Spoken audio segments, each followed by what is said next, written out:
പുലർച്ചെയുണ്ടായ കാറ്റിലും മഴയിലും ചങ്ങരംകുളത്ത് കൂറ്റൻ ആൽമരം കടപുഴകി വീണ് കെട്ടിടം തകർന്നു.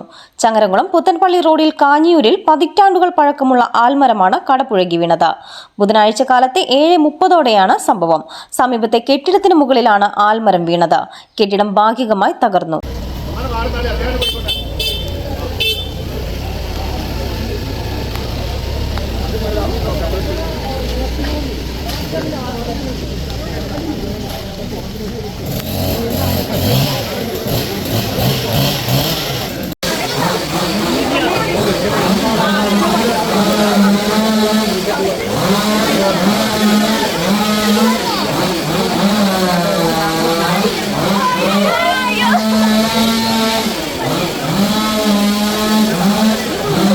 സമീപത്തെ വീടിനും കേടുപാടുകൾ സംഭവിച്ചു.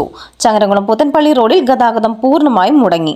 അപകട സമയത്ത് വാഹനങ്ങളും യാത്രക്കാരും ഇല്ലാതിരുന്നതിനാൽ വലിയ ദുരന്തം ഒഴിവായി. ചങ്ങരംകുളം പോലീസും പൊന്നാനിയിൽ നിന്നെത്തിയ അഗ്നിരക്ഷാസേനയും നാട്ടുകാരും ചേർന്ന് മരം മുറിച്ചു മാറ്റാനുള്ള ശ്രമങ്ങൾ തുടരുകയാണ്.